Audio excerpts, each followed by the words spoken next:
예, 안녕하십니까. 예, 시험 잘 보셨나요? 이번엔 좀 분위기가 별로 안 좋더라고요. 우리 한국사뿐만 아니라 영어도 그렇고 산법도 이제 만만하게 나오지는 않았다고 평가를 받고 있는 것 같습니다. 그래서 위로가 될 수는 없을 것 같고요. 근데 그나마 위로가 될 수 있는 말은 평균이 좀 떨어질 것 같습니다. 좀 위로가 되나요? 위로로 삼도록 하십시오. 내 평균만 떨어지는 게 아니구나 라고 생각하고 좀 기다려 보도록 하시고, 오늘 5시에 발표죠. 자, 해설 딱 듣자마자 바로 발표가 나올 겁니다. 그래서 나중에 확인해 보도록 하십시오. 자, 먼저 총평부터 보도록 하겠습니다. 총평을 보자면, 일단 2020년, 자, 이건 제가 읽어보도록 하겠습니다. 따로 설명하는 시간 많이 걸릴 것 같고, 그냥 2020년 경찰 1차 한국사 문제는 만점 방지용 문제로 한 문제가 출제됐고 13번입니다. 합격과 불합격을 나누는 난이도 문제로 2문제가 출제됐습니다. 12번과 16번이 그에 해당되고요. 그 외에 이제 변별력을 두고자 했던 문제로서는 3문제가 있습니다. 4번, 9번, 20번이 있는데 이번 9번이 이제 정답이 복수 정답으로 인정됐습니다. 그건 좀 이따 설명해 주도록 하겠습니다. 자, 그래서 제가 보기에는 이제 이 3문제 정도, 13번하고 12번, 16번 정도가 이제 문제가 될 것 같은데, 그래서 합격선은 한 85점 정도로 잡았습니다. 그래서 이제 만약에 이제 운이 좋으면 80점 정도에서 아마 합격이 되지 않을까.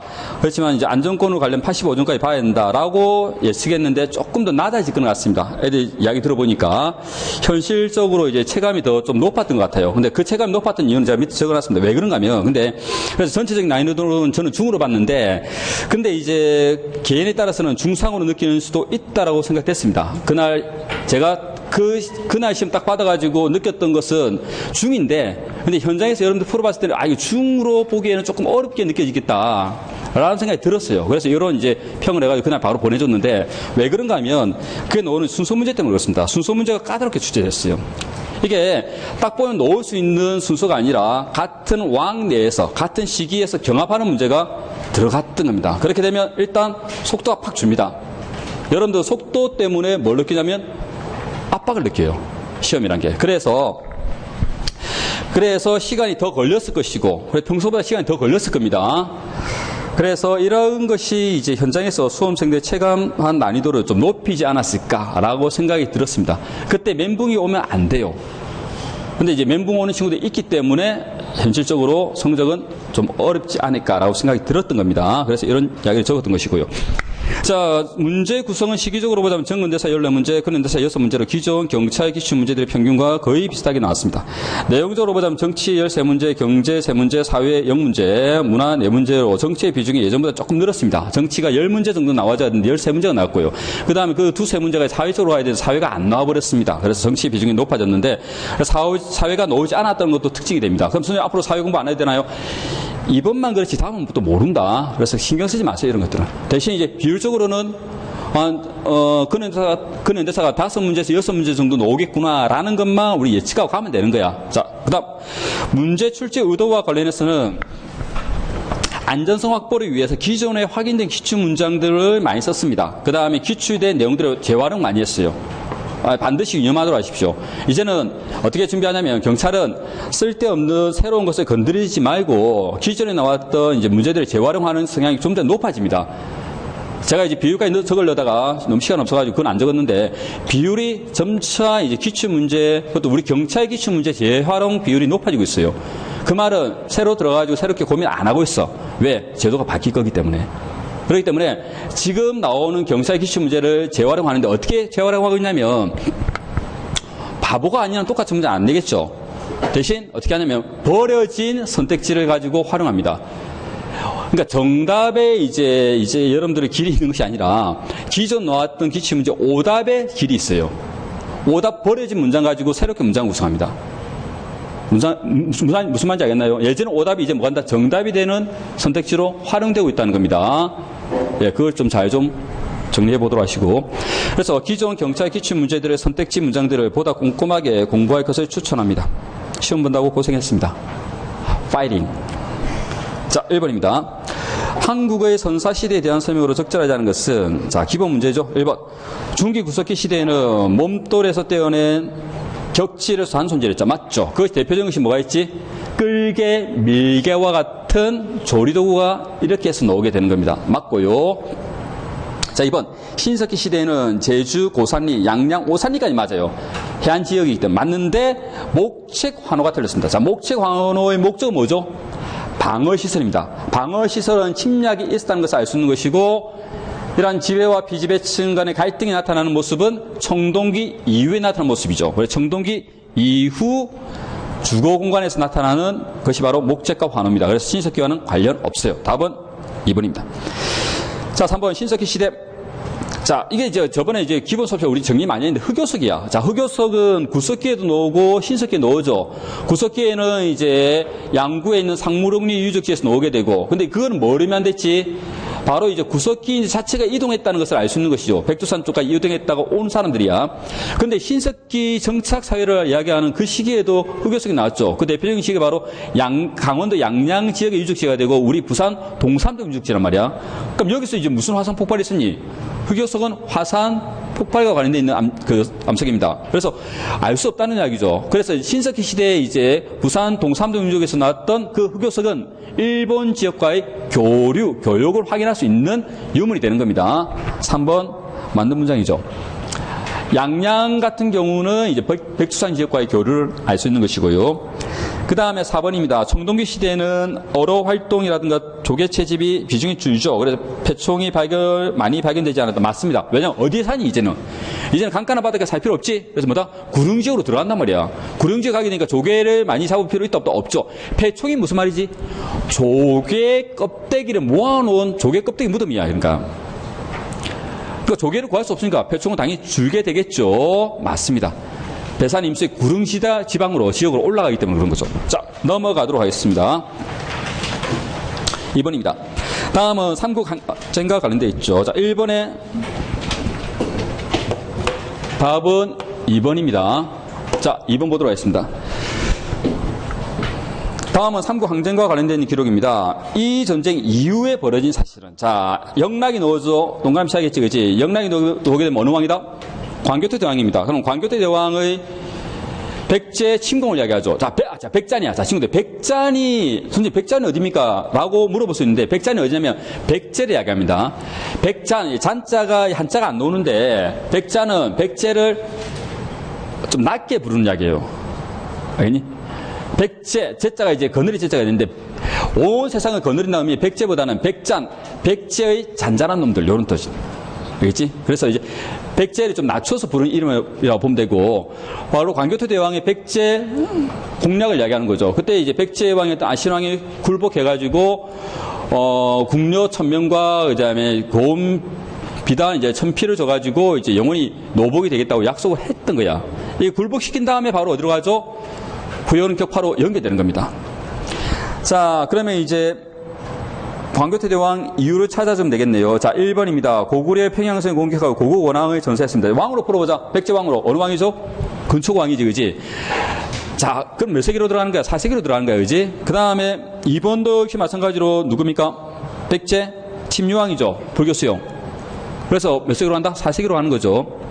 3번이 바로 고구려의 남하정책에 대항해서 신라의 눌치와 동맹을 체결했다. 이게 어느 왕이죠? 백제 비왕이잖아, 그지? 그럼 5세기로 들어가는 거지, 그지? 그래서 답은 3번입니다.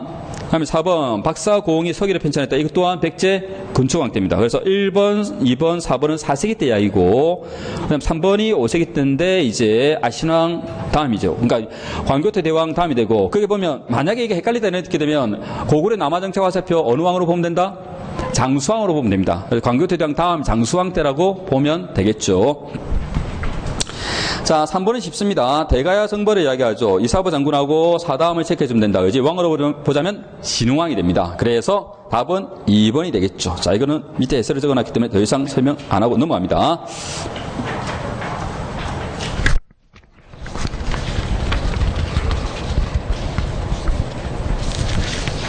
자, 그 다음에 4번입니다. 다음은 어느 역사서의 일부분이다. 밀주친 인물의 왕이 재위 기간에 있었던 사실로 적절한 것은 신의 나라는 대국을 섬긴 지 열애가 되었습니다. 이때 대국이 누굴까 한번 생각해보자, 그지? 근데 밑에 보니까 태종이 나오죠. 자, 그러면 생각해보자. 이 백제가 나오고 삼국시대에 태종이라는 이름을 가지고 있는 것은 누가 될까요? 자, 힌트가 될 수 있을까 모르겠는데 대국이라는 말이 나오잖아. 그러면 이제 삼국시대의 대국은 누가 될까? 자, 아니 모르겠나? 그럼 계속 읽어보자. 신의 나라가 대국의 성민지 열애가 되었습니다. 백제는 강성하고 교활하여 침략을 일삼아왔습니다. 만약 폐하께서 군사를 보내 흉악한 무리들을 없애지 않는다면 우리나라 백성들은 모두 포로가 될 것입니다. 육로와 수로를 거쳐 섬기러 오는 길도 기대할 수 없다. 자, 섬기러 온다. 화살표 해놓고 사대하는 겁니다. 사대. 자, 뭐 해설지가 있으니까 따로 적을 필요 없겠다 이거지. 정답은 그지? 밑에 해설지 다 있죠, 그죠? 예. 자, 사대하는 거죠. 그럼 이때 태종은 누가 된다? 당태종을 이야기합니다. 당태종. 이때 대국은 당나라를 이야기하는 겁니다. 그러면 뭐야? 당나라에 가가지고 백제를 같이 칩시다라고 제안했던 인물이 누가 되죠? 김춘추입니다. 김춘추는 나중에 신라 태종이 되죠. 김춘추. 신은 김춘추가 되고 대국은 당이 되고. 그래가지고 이제 나당 동맹이 체결되고 진덕유황 때 그런 다음에 이제 뭡니까? 백제 침공이 이루어지는 거죠.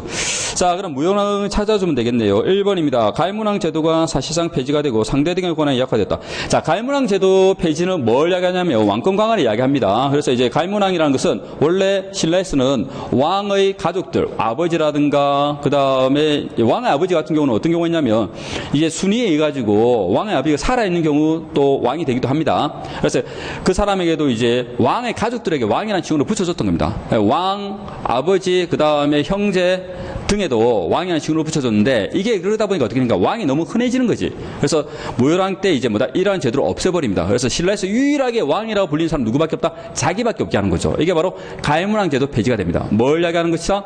왕권을 강화시켜 나가는 모습이에요. 태종, 무열왕 때. 자, 그 다음에 이제 상대 등의 권한이 약화됐다. 자, 이게 바로 뭘 이야기하죠? 집사부의 시중의 권한을 강화시켜 나가는 것이죠. 이것 또한 왕권 강화로 볼 수 있습니다. 그래서 모혈왕과 관련돼 있죠. 답은 1번입니다. 자, 2번 비담이 반란이 일으켰던 것은 선덕여왕 때가 되고요. 그 다음에 3번 독자적 연호를 폐지하고 당고종의 연호를 썼다. 당태종이 아니라 당고종 넘어왔잖아. 그럼 당태종 죽고 난 다음입니다. 자, 요때가 바로 진덕여왕 때입니다. 그래서 이제 나당 동맹이 실제 체계됐던 것은 진덕여왕 때라고 볼 수 있죠. 이게 바로 대당 저자세 외교에 대한 설명이 되고, 그 다음에 자장의 건의로 황룡사 구추목탑을 축조했던 것은 진흥왕 때가 되죠. 자, 넘어갑니다. 5번입니다. 고대 국가 문화에 대한 설명으로 적절하지 않은 것은 1번 고구려에서는 초기에 돌무지 무덤을 만들었고, 맞죠? 피라미드 형태로. 자, 2번 고구려의 고분벽화는 초기에는 생활상 그렸고 후기로 가면 갈수록 추상화됐는데 대표적인 것이 바로 뭐였다? 사신도가 되겠죠. 3번 무령왕릉과 송산리 6호분은 중국 남조의 영향을 받았던 벽돌 무덤이다. 맞습니다.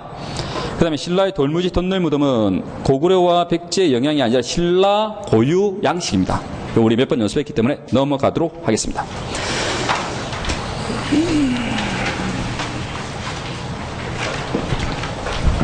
자, 6번입니다. 고대국가 경제에 대한 설명으로 적절하지 않은 것은 삼국시대에는 개인의 소유 토지가 사실상 존재했으며, 그렇죠, 민전이라는 형태로 계속 존재합니다. 삼국시대뿐만 아니라 조선 때까지 이어집니다. 이거는 일반 백성은 이를 경작하거나 남의 토지를 빌려 경작하기도 했다. 맞죠? 그래서 자신의 토지에서 경작하는 자영능이 있고요. 그 다음에 그 토지가 없으면 다른 사람 토지를 빌려가지고 이제 소작하게 됩니다. 이게 바로 소작농에 대한 이야기죠. 2번 통일신라 시대는 녹비법, 태비법, 시비법. 시비법은 걸음법이라고 보면 되겠죠. 근데 걸음의 방법이 이제 걸음이라는 용어는 정확한 용어가 아닐 수도 있어요. 뭐냐면 걸음이라는 용어는 이제 그 배설물을 가지고 녹비하는 건데, 이것 말고도 시비하는 건데, 그것 말고도 녹비, 이거는 이제 식물을 가지고 이제 시비하는 방법이죠. 태비법이 바로 이제 걸음법이라고 보시면 됩니다. 전부 다 이제 빌어주는 거야, 그러니까. 자, 이런 것들이 발달했던 것은 고려 때부터 발달했던 것이고, 그 다음 윤작법이 보급되어 생산력이 증가했다. 자, 윤작법이라는 것은 2년 3작의 윤작법을 이야기합니다. 돌려짓기를 이야기하죠. 보리조콩 돌려짓기를 이야기하는 것인데, 이런 것이 나왔던 것은 고려 전기 나오고, 그 다음에 윤작법이 보급됐던 것은 고려 후기 때 보급되고, 그 다음에 윤작법이 일반화됐던 것은 언제? 조선 전기에 일반화됩니다. 그래서 이 문장에 해당될 수 있는 시기는 고려 시기라고 문제 풀어줘야 돼요. 선생님, 전기입니까 후기입니까? 라고 하게 되면 뒤에 보면 윤작법이 보급되었다라는 말이 나오기 때문에 고려 후기라고 볼 수도 있습니다. 근데 거기까지 요구하지 않는데 하여튼 고려 시기의 농법이라고 볼 수 있겠죠. 통일신라가 아닙니다. 답은 2번이 답이 되겠죠. 삼국시대에는 이제 그렇죠. 관청이 중심이 돼가지고 수공업자를 데려와서 무기나 비단을 생산했죠. 다음 4번 경주의 시장이 열린 데서 시남시 등이 설치가 됩니다. 맞죠? 효소왕 때 넘어가도록 하겠습니다. 7번 자 순서를 물어보는 문제입니다. 1번 기억 후백제 견훤이 경주를 침공해 경혜왕을 죽였다. 자 이거 이제 한번 연도일 필요 없는데 옆에 연담 적어보자. 이게 927년이고요. 이게 바로 이제 공산 전투로 연계되는 사건이 되는 거죠. 정확하게 보면 경혜왕을 죽였다기보다는 경혜왕 포석장에서 놀고 있는 경혜왕을 찾아가가지고 칼 던져주고 자결하라고 합니다. 그래서 경혜왕이 자결해요. 그 다음에 왕이 오른 사람이 바로 김부가 됩니다. 김부가 경순왕이 되는 겁니다. 자, 니은 후백제 신검이 견훤을 금산사에 유폐시켰다. 이게 바로 이제 후백제에서 나왔던 신검의 쿠데타죠. 이게 935년입니다. 그래서 이제 바로 후백제가 망하게 되는 배경 중에 하나가 되는 거죠. 지금 왕건이 국호를 고려라 칭하고 이제 송악으로 전도했다. 이게 이제 고려 건국이죠. 918년입니다. 리얼 고려가 공산 전투에서 후백제에게 패하였다. 요것도 이제 927년이죠. 그지? 자, 그러면 이제, 근데 연도를 이야기한 것은 그냥 그냥 나중에 공부할 때 혹시라도 해가지고 이야기해 주는 거고, 스토리 가지고 정리하라고 했다, 그지? 자, 어떻게 정리가 됩니까? 고려가 건국되죠. 그지? 그래서 상황이 어떻게 되겠죠? 고려, 후백제, 신라가 남게 되는데, 신라가 이제 고려와 친하게 지내는 거야. 그러니까 이제 후백제 견훤이 열받아가지고 군대를 끌고 어디 갔다? 신라로 가가지고 경혜왕을 죽여버립니다. 그런 다음에 이제 돌아오는데 고려가 왕건이 그 소식을 늦게 듣죠. 늦게 듣고 군대를 끌고 내려오다가 이제 공산이라는 곳에서 이제 견훤과 부딪혔던 겁니다. 근데 여기서 져요. 그지? 그래서 이제 견훤이 승리하게 되는 거고 왕건이 지게 되고 왕건이 그때 목숨까지도 아슬아슬하게 이제 구합니다. 그게 바로 이제 공산 전투입니다. 그래서 경혜왕이 죽고 그 소식을 듣고 왕건이 출동해가지고 나왔던 전투가 바로 공산 전투가 되죠. 그 다음에 나오는 이제 고창 전투라든가 운주 전투라든가 전부 다 이제 왕건이 승리하게 됩니다. 그것만 공산 전투만 왕건이 집니다. 자, 그런 상황 속에서 이제 뭐 고창이라든가 운주에서 계속적으로 이제 고려가 승리하게 되면서 후백제는 이제 국군이 기우기 시작하죠. 그런 가운데 이제 후백제의 견훤이 그 넷째 아들이었던 금강에게 왕위를 물려주니까 첫째가 신검이 이제 반발해가지고 쿠데타를 일으켜가지고 아버지 견훤을 금산사에 유폐시켜버리고 자기가 왕이 오르죠. 그게 바로 신검의 쿠데타가 되는 것이고 935년에. 그 다음에 이제 금산사에 유폐되었던 견훤이 도망쳐가지고 나주 쪽으로 가가지고 왕건에게 도움을 요청하죠. 그래서 왕건이 이제 그 명분을 바탕으로 해가지고 후백제와 한방 붙었던 것이 바로 선산 전투입니다. 1, 2천 전투에서 누가 승리하게 된다? 왕건이 승리하게 되면서 후백제가 고려에서 통일이 되었던 겁니다. 다음 순서가 어떻게 되죠? 4번이 답이 됩니다. 알겠지? 그러니까 연도 외우기보다는 스토리를 만들면 더 낫겠죠. 자, 8번입니다. 고려시대 토지 제도에 대한 설명으로 적절하지 않은 것은, 자, 이건 고맙게 좀 쉽게 냈죠. 그래서 이제 고려의 토지 제도가 나오게 되면 만만치 않은데 고맙게 쉽게 냈습니다. 주는 문제가 됐습니다. 답은 2번입니다. 시정전시과가 시행됐던 것은 어느 왕 때다? 경종 때죠. 네, 넘어가도록 하겠습니다. 나머지 쉬우니까. 자, 그 다음에 9번이 지금 이제 복수 정답으로 인정되었던 문제입니다. 근데 솔직히 이거는 이제 복수 정답으로 인정하지 않더라도 크게 논란이 없던 문제이기도 했습니다. 솔직히. 저 밑에 제가 그 이유를 적어놨는데. 자, 일단 이제 순서를 물어보는데, 기억. 팔만대장경이 완성되죠. 자, 친구들 완성에 동그라미 쳐놓더랍시오. 팔만대장경은 언제 시작해서 언제 완성되냐면 최우 때 시작해서, 그러니까 이제 팔만대장경은 1230 연도를 외우지 마라 그냥 말하기 편하게 위해서 얘기하는 거야. 1236년에 이제 그 대장도감이 설치가 되면서 만들기 시작했고요. 그 다음에 이게 완성된 것은 1251년에 완성됩니다. 그때는 최양 때입니다. 최양. 아들 최양 때 완성이 됩니다. 자, 한때 이제 그 완성된 시기를 그 전으로 봐가지고 1248년을 보기도 해가지고 이제 최양이 아니라 최우 때라고 이야기하는 사람끼리 했는데 이제는 뭐 그런 주장 안 하니까 신경 쓰지 말도록 하고요. 하여튼 최양 때 완성됐다. 요거 기억하면 순서 잡기 좀 편할 겁니다. 자, 그 다음에 이제 삼국 유사는 언제입니까? 충렬왕 때죠. 그 다음에 향약구국방은 언제입니까? 자, 이거 왕은 고종 때인데 최후 때입니다, 최후 때. 최후 때 이제 기록에 의하자면 대장도감에서 설치되었다라고 해가지고 이제 일반적으로 연구자들 사이에는 대장도감이 만들어질 때 만들어진 거 아니냐라고 해가지고 1236년으로 추정하기도 했습니다. 그게 이제 통설이었어요. 자, 일단 여기까지. 자, 그 다음에 4번은 뭡니까? 리얼은 황룡사 구축목탑인데 이거는 몽골의 3차 침략 때거든요. 근데 제가 밑에 적어놨는데 몽골의 3차 침략 때는 1235년인데 근데 이게 이제 솔시됐던 것은 그 침략 시기 중에 38년입니다. 그래서 정확하게 연도가 나옵니다. 이건 1238년을 보는 거고. 자, 그리고 또 최후 때야. 자, 그럼 보자. 친구들 경합하지. 뭐가 경합하니? 최후가 두 개가 경합하잖아. 그지? 경합하게 되면 이거 연도를 알면 좋은데 몰랐단 말이야. 그럼 어떻게 해야 돼? 위에 두 개 가지고 판단할 수 있겠지. 제일 뒤에 나오는 게 뭐야? 충렬왕이겠죠. 그 다음 나오는 게 취향이겠지. 그 다음에 디귿과 리얼은 최후겠죠. 그럼 순서는 어떻게 된다? 그렇지. 디귿, 리얼, 기역, 니은 또는 리얼, 디귿, 기역, 니은이 나오지. 기역, 니은 두 개 연달아 놓는 건 뭐밖에 없다? 답이 3번입니다. 그래서 3번 찍으면 돼요. 연도 몰라 상관없는 문제야, 이거. 무슨 말인지 알겠지, 그지? 너가 팔만대장경을 최후가 아니라 최양이라고 정확하게 알면 문제가 없는 문제가 되는데 이거 헷갈렸다면 굉장히 어려운 문제가 됩니다. 알겠지? 만약에 이 문제를 이렇게 냈다면 어떻게 했을까? 디귿, 리얼, 기역, 니은이 아니라 리얼, 디귿, 기역, 니은으로 내면 굉장히 어려운 문제가 됩니다. 이렇게 되면 일단 합격 방지용 문제까지 올라가요, 이게. 근데 그렇지 않았단 문제지, 그지? 그래서 문제가 없습니다. 그런데 여기까지 3번이나 답을 했어요. 근데 중요한 것은 이제 이의제기가 들어온 거죠. 어떤 이의제기가 들어왔냐면 디귿에 나오는 이제 향약구급방 있죠. 향약구급방 간행 시기입니다. 간행 시기를 언제로 볼 것인가가 지금 논란입니다. 제가 밑에 해설을 적어놨는데 이 향약구급방에 대한 연구는 계속적으로 이루어졌습니다. 그래서 제가 밑에 너무 적고 난 다음에 너무 장황하게 적었다. 애들한테 좀 미안하다라는 생각이 들더라고. 내 딴에는 이제 친구들이 좀 궁금해할 것 같아가지고 좀 더 상세히 좀 적어줘야겠다 싶어가지고 이제 뭡니까? 그 연구자들까지 다 언급하고 있죠. 내가 적고 좀 오바인 것 같았어.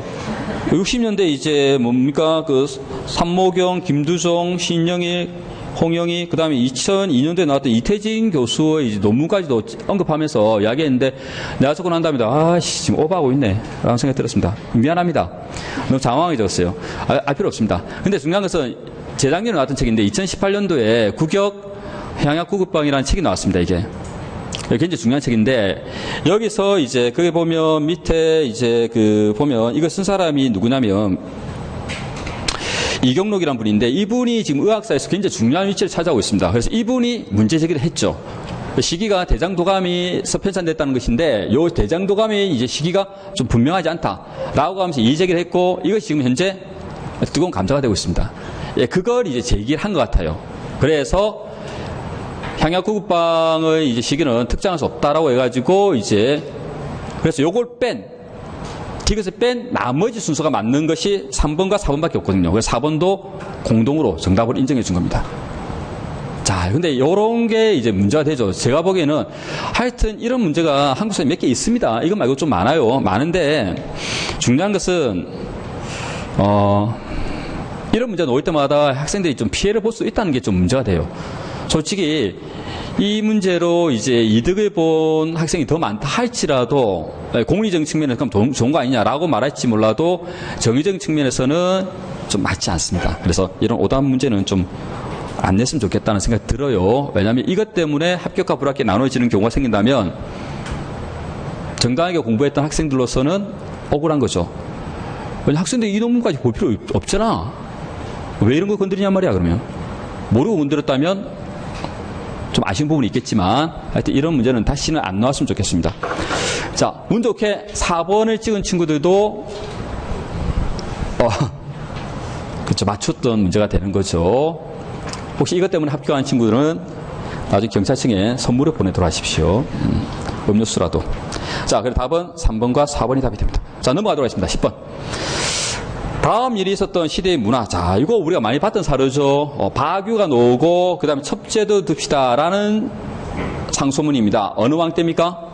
충렬왕 때. 이거는 몇 번씩 했기 때문에 어려움 없을 거라 생각되고요. 자, 그러면 이제 충렬왕 시기면 원간습 시기가 되겠죠. 자, 근데 문제는 쉽습니다. 보기는. 1번. 자, 법조사 쌍사자 석등이 나오죠. 자, 이거 어느 시기입니까? 통일신라 시기입니다. 선생님, 중대입니까? 하대입니까? 라고 하게 되면 애매해요, 이것도. 시기는 중대, 하대 다 가능하고 특정할 수 없습니다, 이게. 하여튼 고려 시기 아니라는 거죠. 통일신라 시기이기 때문에 바로 답입니다. 나머지 이번에 나오는 다포양식, 그죠? 고려 후기니까 다포양식이 유행했던 것이고요. 그다음 상강기법이 개발되고, 상강기법은 이제 무신주권 시기에 유행하게 되고요. 원간섭 시기 이후에는 퇴조합니다. 맞습니다. 그래서 분청사기가 나오게 되고요. 그 다음에 고려 후기, 특히 고려 말에 가게 되면 관음보살도와 같은 이러한 이제 구복적인 불화도 많이 그려지죠. 고려 맞습니다. 자, 넘어가도록 하겠습니다. 11번입니다.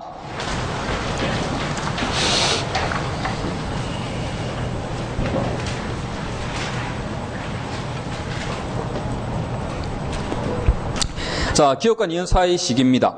기억은 신참팔도 시리즈 어느 왕입니까? 세종 때가 되겠죠. 그 다음에 동국지도. 자, 이거 동국지도는 원래 이제 두 개가 있습니다. 세조 때가 있고 영조 때가 있어요. 근데 이거는 이제 조선 전기를 대표한 이렇게 나오잖아, 그지? 그래서 세조 때로 가는 겁니다. 세조 때 이제 동국지도로 가는 거죠. 자, 그러면 이제 세종과 세조 사이를 찾아주면 됩니다. 아, 근데 적절하지 않은 거네요. 1번. 동국통감이 나오죠. 자, 이건 쉽네요. 자, 동국통감은 어느 왕 때다? 성종 때입니다. 성종 때 이제 서거정이 편찬했던 우리나라 최초의 통사입니다. 통사. 통사 관련 역사책이죠. 그래서 답은 바로 1번으로 갑니다. 자, 2번 고려사 저려. 고려사 저려는 언제 나옵니까? 그렇죠. 문종 때 나오죠. 고려사가 만들어지고 그 다음에 바로 저려가 만들어집니다. 자, 그 다음에 동국병감도 이제 문종 때 편찬이 되고요. 자, 이거는 연대가 정확하지 않습니다. 뭐, 연대는 외우지 않아도 됩니다. 하여튼 왕들을 잘 좀 기억해 놓더라고. 자, 그 다음에 향약집성방인데, 선생님, 신참팔도 시리즈가 먼저인가요? 향약집성방이 먼저인가요? 라고 고민할 필요 없습니다. 연도회라는 이야기 아니거든. 세종 시기이기 때문에 가능성이 있다. 라고 열어놓고 문제 풀어줘야 됩니다. 상대적으로 문제 푸는 연습을 하도록 하십시오. 다른 게 전부 다 완벽하게 이제 어떻게 한다? 문제 거라고 한다면 답은 4번으로 갈 수도 있겠죠. 그렇지만 그렇지 않은 게 확실히 나오기 때문에 답은 1번으로 가면 됩니다. 알겠죠? 앞으로 계속 그렇게 공부하세요. 연도 외우지 말고. 아, 선생님, 이 문제 보고 저는 충격받았습니다. 연도를 한번 다 외워보도록 하겠습니다. 한국사만 5년 공부해라. 시벌. 이렇게 되는 거죠. 이 인생 망칩니다. 하지 마세요. 자, 12번입니다.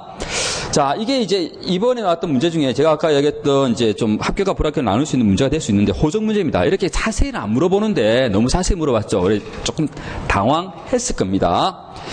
자, 뭐 보도록 합시다. 보기 기억입니다. 호적은 3년에 한 번씩 관청에서 호주의 신고를 받아 작성하였다. 맞습니다. 일단 이제 3년에 한 번씩 작성했던 것이 호적이고요. 호적은 호구 조사 장부야. 호구 장부. 그 다음에 또 하나 더 기억해줘야 할 게 양안이 있습니다. 양안은 토지 대장이죠. 자, 이건 이제 30년마다 한 번씩 작성하기로 되어 있습니다.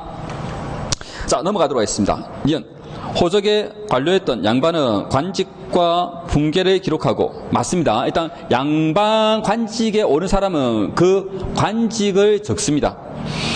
자, 그 다음에 관직에 몸닿지 않은 양반은 뭐다? 전부 다 유학입니다. 맞아요. 그래서 이제 우리 제사 지낼 때도 지방을 쓰잖아, 그지? 그래서 그분이 만약에 관직에 나가게 되면 그 관직을 써줍니다.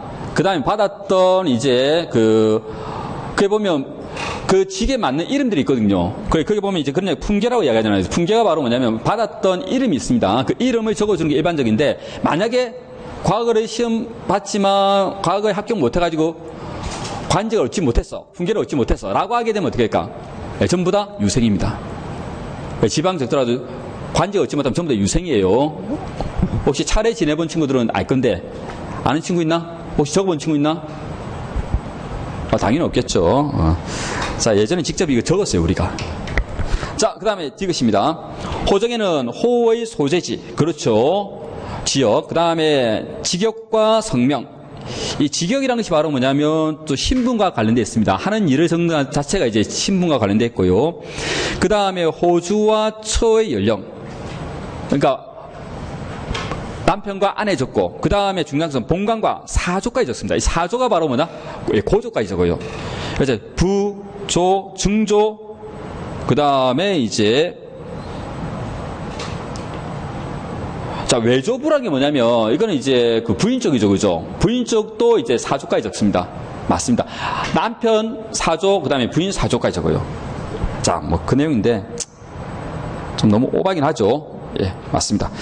자, 그래서 이제 디귿은 그 사조까지 적는다는 걸 좀 기억해 주면 됩니다. 자, 그 다음에 이제 리얼. 호적의 평민은 군역을 기록합니다. 맞죠? 이게 중요한 내용이죠. 그 다음에 노비는 이름을 기록합니다. 맞습니다.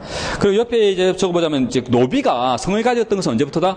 조선 전기부터 성을 가집니다. 노비는 조선 전기부터 성을 가졌고, 기록하더라도 성을 적기도 했죠.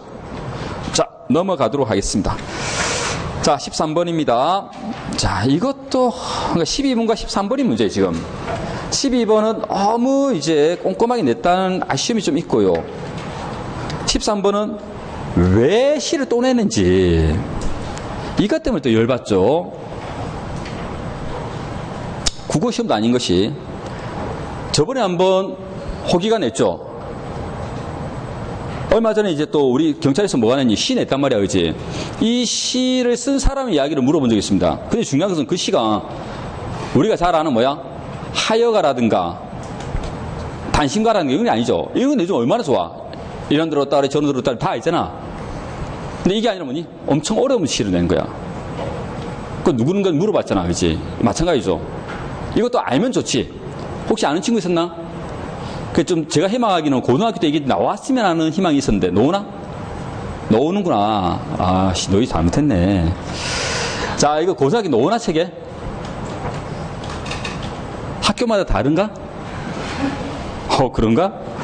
자, 나는 이제 국어 공부를 한 지 오래돼가지고 잘 몰라서 물어보는 거예요. 자, 물론 내가 고등학교 졸업한 지 한 5년밖에 안 되는데, 까먹을 수도 있잖아, 그지? 자, 이거 뭡니까? 오가죠, 오가. 윤선도의 오가입니다. 그 중요한 것은 이거 오가를 자체도 모르는 친구들 많았을 거야. 국어 선택한 친구들은 좀 알 수 있죠. 근데 우리 경찰은 국어가 없잖아, 그지? 그런 경찰에게 너무 많은 걸 요구하는 거 아니야? 그 오바라고 생각합니다. 제발 이런 시 문제 내지 마세요. 왜냐면, 제가 그렇게 말한 이유가 정당하게 공부한 친구들이 피해를 본다는 거야. 만약에 국어를 공부해가지고 이거 알 수 있는 것을 냈다고 한다면 공부로서 커버되지. 근데 여러분들 지금 할 수 있는 상황 속에서 열심히 공부했는데 나와 안 나와? 안 나오잖아, 이게. 그거 왜 내냐고. 교양 테스트 하나? 낼 필요 없는 거죠. 시험문과는 관련 없습니다. 여러분들의 성실하게 살아도 못 푸는 문제가 돼버리는 이런 문제는 절대 내서는 안 됩니다. 알겠죠? 성실하게 공부한 친구들이 성공하는 문제를 내줘야 됩니다. 자, 하여튼 한번 읽어보세요. 이게 오가입니다. 오가. 윤선도가 적었던 것이고, 윤선도는 붕당으로 보자면 윤씨가 주로 어디에 많다고 했니? 이 해남 윤씨인데 남인입니다. 남이. 윤유라든가 이런 사람 좀 기억해 놓더라고. 허적, 허목 같은 허씨들, 그 다음에 윤휴, 윤선도 같은 유씨들은 전부 다 이제 남인이 될 확률이 높습니다. 확률이 그렇다는 이야기고. 그 다음에 송씨들, 송시열, 송중기 같은 사람들은 무엇이 될 확률이 높죠? 노론이 될 확률이 높습니다. 서인 또는 노론. 이렇게. 성씨 가지고 이제 저번에 한번 이야기해 줬죠, 그지? 안 했나? 자, 한번 기억하도록 하십시오. 자, 허적, 허목과 같은 허씨들은 남인이고요. 그 다음에 윤휴, 윤선도 같은 윤씨도 남인이 되고, 그 다음에 송시열, 송중기 같은 사람들은 서인 또는 노론이 됩니다. 자, 그 중요한 것도 1번부터 4번까지 선택지입니다. 자, 1번. 예송에서 왕의 예는 일반 사대부와 다르다. 자, 이거 한자라면 어떻게 할까? 왕잘의 부동사서죠. 왕이란 자의 예는 같지 않다. 뭐가 같지 않다? 일반 선비나 백성과 같지 않다. 왕이란 자의 예는 같지 않다. 일반 선비나 백성과는 같지 않다. 그럼 뭐야? 특별히 대우해야 한다는 이야기죠. 알겠지? 자, 이와 반대적 개념이 쓴 것이 바로 뭐다? 천하동래죠. 하늘 아래 모든 사람은 같은 예를 따르면 된다. 그지? 자, 위에 게 누구죠? 남인의 왕권 강화와 관련되어 있는 내용이고, 자, 밑에 있는 것이 바로 서인의 신권 강화와 관련되어 있는 내용이 되죠. 그래서 답은 1번이 답이 됩니다. 자, 2번. 효종의 비가 죽었을 때 시어머니인 자의 대비가 대공복. 자, 대공복 화살표 9개월 입으라는 이야기입니다. 우리가 보통 좀 어려운 거 낸 거죠, 이것도. 보통 이제 식년복, 기년복, 대공복이라고 얘기합니다. 식년은 3년을 이야기하죠. 그 다음에 기년은 1년을 이야기합니다. 대공은 9개월을 이야기합니다.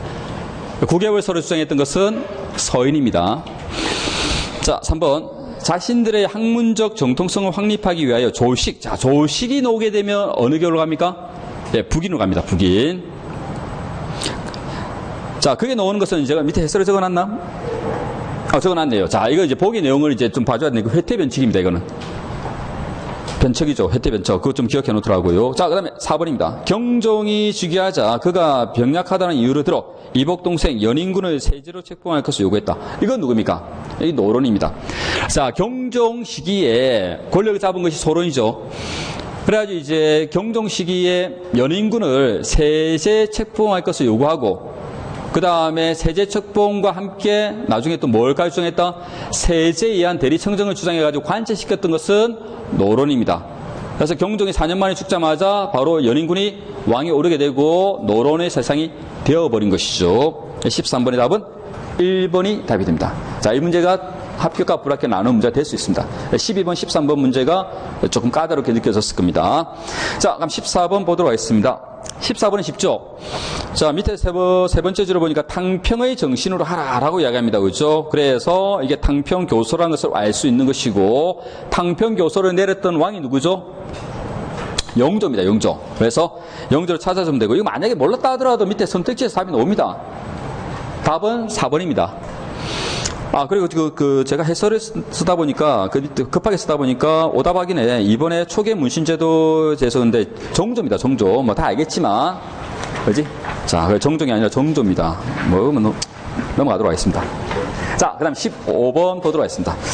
자, 이번 근현대사 문제는 부담이 좀 덜 했죠. 매년 이제 여러분들 시험 보고 난 다음에 근현대사 때문에 슬퍼하는 친구들이 많아가지고 좀 부담스러웠는데, 의외로 이제 근현대사는 좀 괜찮았습니다. 그래서 제가 합격선에 85까지 올렸는데, 자, 근데 좀 두고 봐야 될 것 같습니다. 자, 15번입니다. 동학농민운동이죠. 기역과 니은 사이 시기. 자, 기역은, 우리 동학농민운동 4개로 나눴잖아요. 이제 1기, 2기, 3기, 4기로 나눴잖아요. 이제 그걸 한번 판단해 보도록 하자. 그래서 기역은 언제가 됩니까? 전주화약기입니다. 이거 전주화약기. 전주화약은 이제 6월부터 해가지고 이제 9월까지라고 보면 되겠죠. 하여튼 전주화약기 3기가 되고요. 그 다음에 니은은 뭡니까? 우금시 전투가 나오는 겁니까? 이거 2차 봉기죠. 우금시 전투는 1894년 11월이 됩니다. 자, 그럼 그 사이를 찾아주면 되겠죠.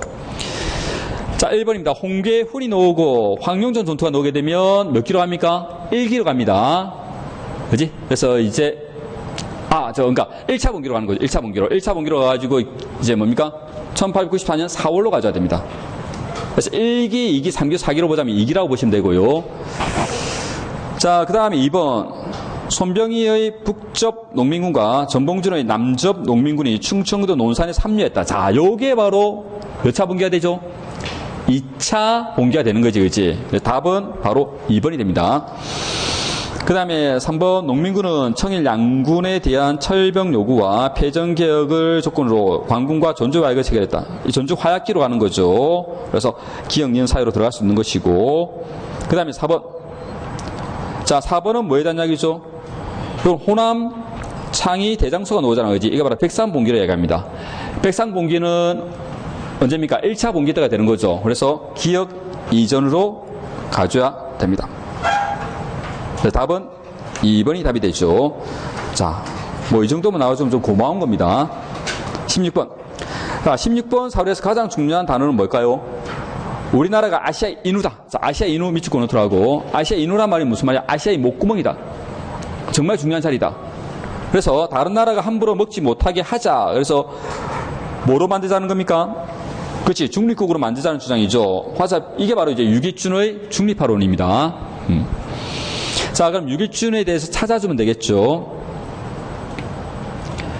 자, 1번. 1881년 조사 시절단으로 일본에 다녀왔고, 1884년 우정총국이 설립되자 우정국 총판에 임명했다. 이건 누굴까?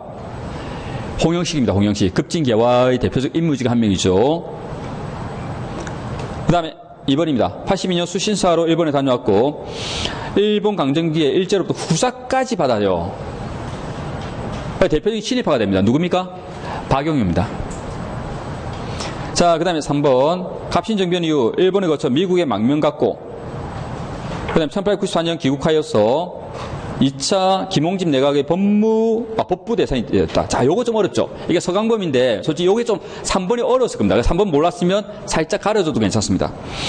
자, 서강범에 대한 이야기고요. 자, 그 다음에 이제 4번입니다. 1894년 제1차 가보개혁 당시 군국기무처의 회의원으로 참여했습니다.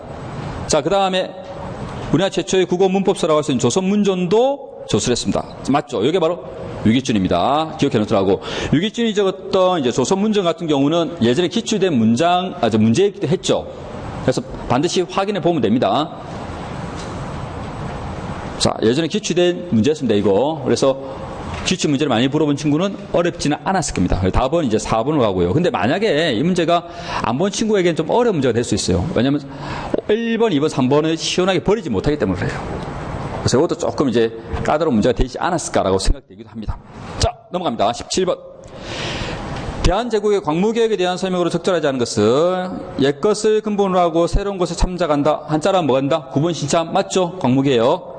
2번 황실 재정을 담당하는 내장원의 기능을 확대하고 맞습니다. 내장원 황실 재정과 관련되어 있고요.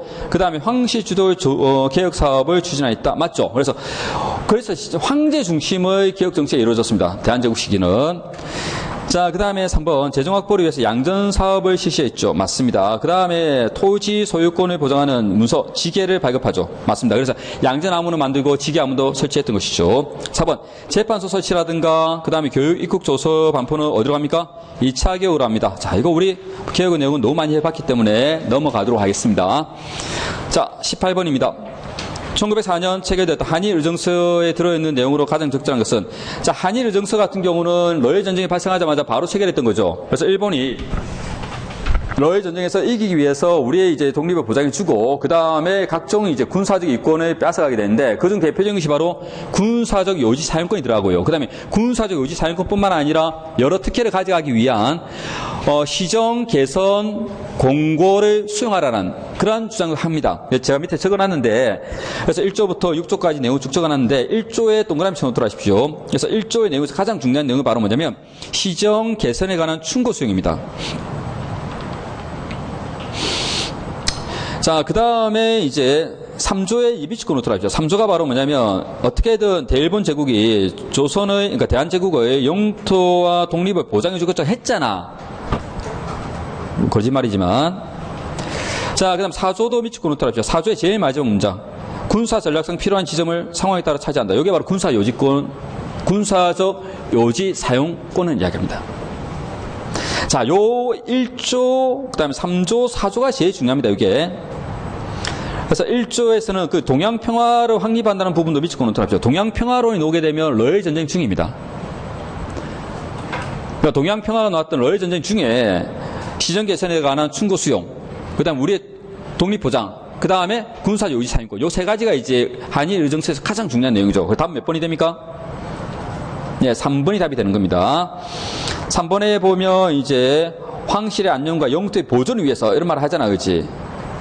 예, 그래서 답은 3번으로 가는 거고 만약에 3번 몰랐다 하더라도 오답, 그러니까 쏙가내기를 한번 해보도록 하자. 1번은 행정상의 처분은 누가 한다? 통감이 한다. 행정상의 처분 밑줄. 자, 행정상의 처분은 우리가 뭐라 부르죠? 행정권이지. 행정권이 박탈됐던 것은 언제입니까? 그렇지. 1907년에 했던 정미 7조약입니다. 정미 7조약 한일 신협약으로 가져야겠죠. 자, 2번입니다. 2번에 보면 외교 고문이 나오지. 고문을 파견했던 것은 언제가 됩니까? 1차 한일 협약입니다. 자, 그 다음에 4번에 보니까 뒤에 보니까 어떤 조약이나 약속을 맺지 않을 것을 약속한다. 그러니까 이제 일본국 정부의 중재를 거치지 않고서는 국제적 성질을 가진 조약을 체결할 수 없다. 이게 바로 외교권을 박탈했던 을사조약의 내용이죠. 그지? 그래서 전부 다 한일 의정서와 관련은 없습니다. 그래서 한일 의정서는 방금 이야기했던 그 1조, 3조, 4조를 가지고 판단해 줘야 됩니다. 나머지는 잘 안 건드려요. 나머지 건드리면 진짜 출제위원 성격 그렇다. 알겠지? 그러니까 이제 걱정하지 말고 가장 중요한 게 세 개를 잘 좀 정리해 놓도록 하십시오. 자, 넘어가도록 하겠습니다. 자, 19번입니다. 자, 이건 고맙죠. 주는 문제입니다. 자, 봉오정 전투 몇 년입니까? 20년. 자, 니은은 윤봉길 여사의 상하이 홍콩 공원 의거입니다. 몇 년입니까? 32년. 자, 그 다음에 대한광복군 정부 언제 만들어집니까? 1914년에 연해주에서 만들어지죠. 그 다음에 리얼 민족혁명당 언제 창건이 됩니까? 1935년에 창건이 되죠. 답은 3번입니다. 자, 20번 보도록 하겠습니다. 다음 내용의 헌법 개헌안이 통과한 이후의 사실입니다. 자, 일단 힌트가 될 만한 게 뭐가 있냐면 부칙이 힌트가 될 수 있죠. 절대적입니다. 이 헌법 공포 당시 대통령의 하나에는 55조 1항, 그러니까 대통령의 횟수 제한의 단서 제한을 적용받지 않는다. 그래서 이 헌법 공포 당시 대통령이라고 하게 되면 누구냐면 이제 이승만 대통령이 되죠. 왜냐하면 이 부칙 자체가 이제 당시 4.4 5.18 초대 대통령 안에서 횟수 제한 없애기 위한 부칙이거든요. 그때만 있었고 그다음 없어집니다. 이게 1960년 이후에. 그러니까 어떻게 된다? 당연히 이제 이승만 대통령만 횟수 제한을 하지 않는다는 이야기죠. 중임 제한 철폐를 이야기합니다. 그게 바로 4.4 5.18을 이야기하는 거죠. 4.4 5.18 몇 년입니까? 1954년입니다. 휴전협정이 체결되고 난 다음에 있었던 총선에서 자유당이 압승하게 되면서 이제 했던 2차 개헌이 되는 것이죠. 자, 그러면 기억 보도록 하겠습니다. 조봉암이 진보당을 창당하였다. 자, 조봉암이 진보당을 창당했다는 것은 일단 조봉암 자체를 좀 주목해 줄 필요가 있습니다. 조봉암이 나오게 되면 3대 대통령 선거 시기라고 보시면 돼요. 자, 3대 대통령 선거가 언제가 됩니까? 1956년이지. 그지? 오케이. 자, 1956년입니다. 그래서 조봉암이 이제 뭡니까? 신익희가 죽고 난 다음에 신익희에게 갈 표가 이제 어디로 몰립니까? 조봉암에게 몰려가지고 조봉암이 총 유효 득표수 중에서 30% 차지한 파란을 일으키는 거죠. 그래서 이제 야권에서는 이제 최고의 이제 이승만 대통령이 대항마로 뜨기 시작합니다. 그래서 이 조봉암을 나중에 이제 뭡니까? 조봉암을 만들었던 게 진보당이거든요. 진보당 사건을 일으켜가지고 진보당을 위헌정당으로 해산시켜버리고요. 그 다음에 조봉암을 간첩혐의를 씌워가지고 사형시켜버립니다. 이게 바로 민주주의 탄압으로 연계되는 거죠. 자, 조봉암이 진보당을 창당했던 것은 56년이 되는 것이고, 그 다음 이승만 대통령이 방공포로를 석방했다. 자, 요거는 언제냐면, 무엇이 목적이니? 왜 이승만 대통령이 방공포로를 석방했을까? 바로 휴전협정 체결에 반대하는 거거든요. 휴전협정이 체결됐던 것이 언제죠? 53년입니다.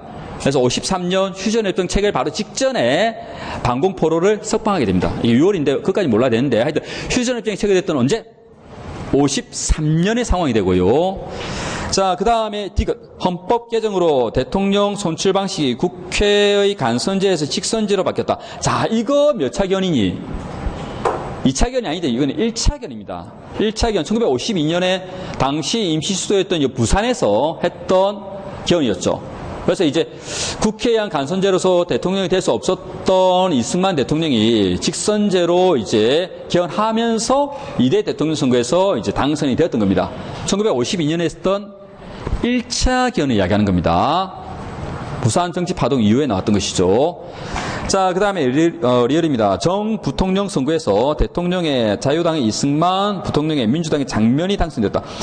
자, 요거 이제 봐봐. 자유당의 이승만이 당선되고, 그 다음 부통령으로 민주당의 장면이 당선됐던 것은 3대 대통령 선거입니다. 3대 대통령 선거는 아까 몇 년이었죠? 1956년입니다. 알겠지? 자, 그 다음에 4대 대통령 선거는 아니죠. 4대 대통령 선거로 가게 되면 이제 일단 부정선거가 되면서 장면이 당선이 안 되기 때문에 그래서 이건 3대 대통령 선거가 되고 1956년으로 가져오면 되겠죠. 그래서 중간에 들어갈 수 있는 건 뭐가 들어갈 수 있다? 기억과 리얼이 들어갈 수 있습니다. 예, 자, 아까 제가 총평에 적었지만 문제는 앞으로 우리가 어떻게 할 것인가의 부분입니다. 지나간 건 너무 신경 쓰지 마세요. 이번 시험은 한국사도 시간의 압박이 있었기 때문에 조금 까다로웠을 것이다. 그래서 저는 이제 합격선을 85점으로 잡았지만 80점 지역에 따라서는 80점도 또 합격할 수 있는 길이 좀 열리지 않을까라고 생각됩니다. 자, 하여튼 이제 결과를 좀 지켜보자고요. 근데 더 중요한 것은 다음이야. 그럼 다음 시험을 어떻게 대비할 것인가의 부분인데, 일단 출제하시는 분들이 가서 창의적인 문제를 내지는 않을 것 같습니다. 아까도 말했지만, 그래서 한층 더 기출문제 중요성이 높아지고요. 기출문제는 이제 그냥 보면 안 되고, 이게 답이다라는 게 중요한 게 아니라, 버려진 내용들은 오답도 검증된 내용들입니다. 오답 10이 안 걸렸던 문제죠. 그렇기 때문에 버려진 문제 속에서도 꼼꼼히 내용을 한번 점검해 보도록 하십시오. 그래서 이제 밑에 가게 되면, 자, 갑자기 책 파는 분위기가 됐네. 자, 밑에 가게 되면 이제 우리 행정실에 가게 되면 기출문제집이 있는데, 그 기출문제집이 좋은 게 뭐냐면 오답만 정리한 것이 아니라 정답이 되는 이유, 그 다음에 오답이 되는 이유를 꼼꼼히 다 적어 놓은 기출문제집이 있어요. 물론 제가 적었습니다. 네, 그걸 보면서 나중에 이제 한번 꼭 읽어보도록 하십시오. 알겠죠? 그래서 정답이 왜 정답인지, 오답이 왜 오답이고, 이거 어떤 의미를 가지는지까지도 꼼꼼히 이제 기출문제를 많이 읽어보면서 다시 한번 더 정리를 해보는 것도 좋을 것 같습니다. 시험 본다고 정말 수고 많았습니다. 여기까지 하도록 하겠습니다. 수고했습니다.